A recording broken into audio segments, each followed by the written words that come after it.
Hello everyone, welcome back to another video and this is CA Minds Easy CA Coaching. Well, today we are going to cover the part 3 of the Indian Partnership Act 1932 from the subject Business Law CA Foundation.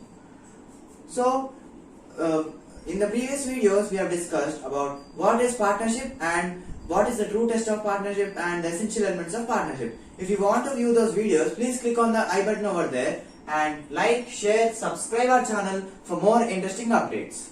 So let us jump into the topic. So today we are going to discuss about the relations of partners among themselves. So it is laid down in the first section as the general duties of partners.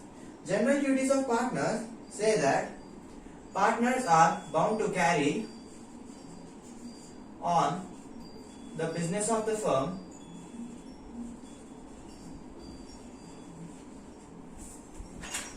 to be just to the greatest common advantage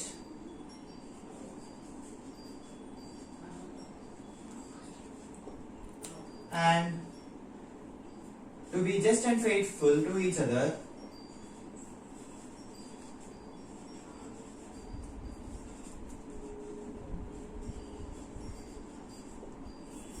and to render true accounts when inquired,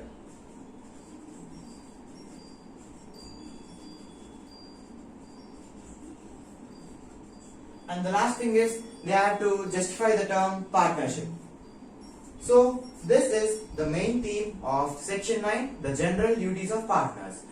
General duties of partners are they have to carry on the business for the common advantage and they have to be just and faithful to each other and should render true accounts when inquired, and they have to justify the term partnership. So coming to the section 10.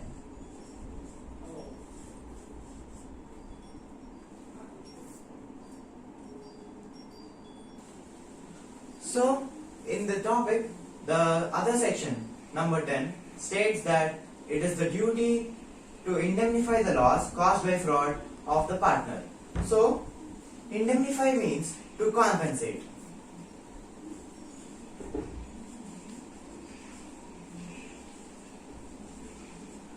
So it is clearly stated that when a partner commits fraud while in the real course of business, then he is liable to pay such compensation for the loss incurred by the partnership firm.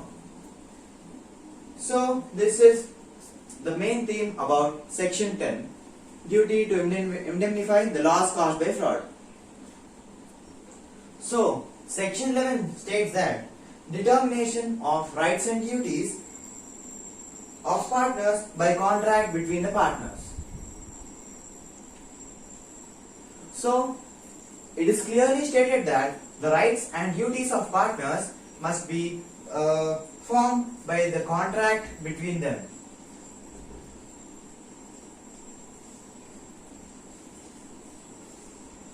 And such contract can be express or implied.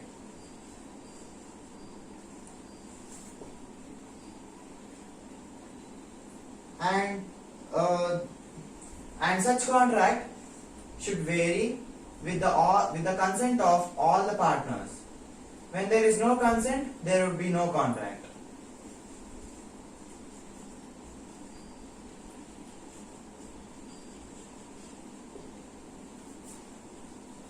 So this is section 11 subsection 1. Section 11 subsection 2 states that agreement in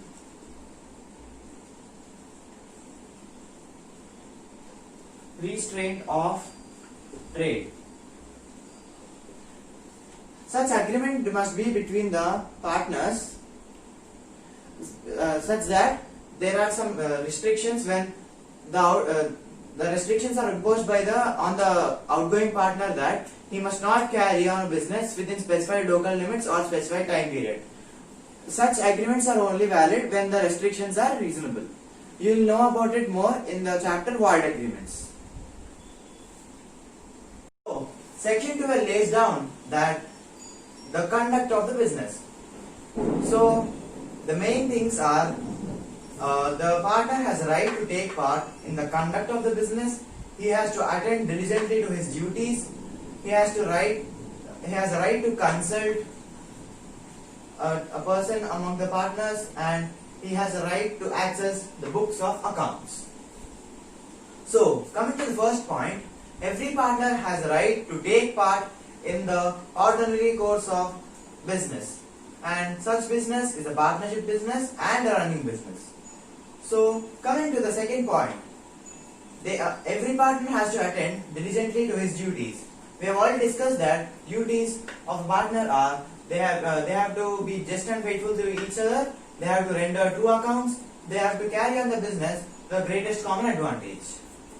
So, coming to the third point, right to consult. Every partner has right to be consulted when there is a difference arises between the partners with regard to the affairs of the firm. Then the majority opinion of the other partners is taken into consideration in order to decide the issue. So, this is section 12, subsection C. Right to access books of accounts. Every partner has a right to access books of accounts of the firm in order to realize the correct value made in the partnership firm. So, let us revise this again. Section 12 is about the conduct of the business. The sub-points are: every partner has the right to take part in the conduct of the business. He has to attend diligently to his duties. He has a right to be consulted. He has a right to access the books of accounts. So, this is section 12. Subsection A, clause A, section 12,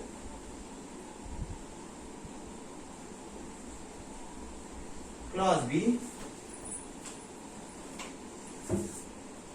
This is clause C, and section 12, clause D.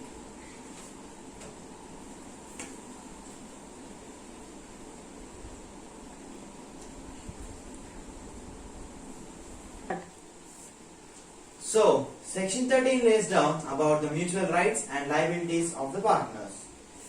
So, first one lays that right to remuneration.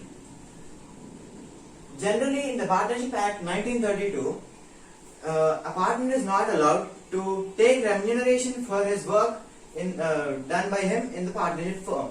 But as I have mentioned before, when there is a contract between the partners and such contract is varied with the consent of all the partners, then a partner can claim his remuneration for the work done by him. So, this is the main theme about remunerations. So, coming to the profits. Every partner has a right to share the profits made by the partnership firm. So, such share of profits can be in their decided ratio or profit gaining ratio, or when there is no such agreement regarding sharing of profits, then the partnership law states that such profits must be shared equally among the partners. But as I mentioned in the first video, there is no right to share losses. It is not compulsory to share losses. So, coming to the interest on capital. Even in this case, interest on capital is not given in the case of partnership firm. But when there is an express agreement between the partners, and when there is an trade custom to that effect, and a statutory provision which entitles him to such interest, then a partner can claim interest on capital from the partnership firm on the capital made by the partner. So, coming to the interest on advances. So, interest on advances says that when a partner makes an advance to the firm in addition to the capital contributed by the partner, then he may get such amount in the form of interest on the advance given by him, and such interest must be contributed by the other partners of the partnership firm. When there is no agreement on such interest on advances, then 6% of the given advance must be contributed by the partners of the partnership firm. So the last point is right to be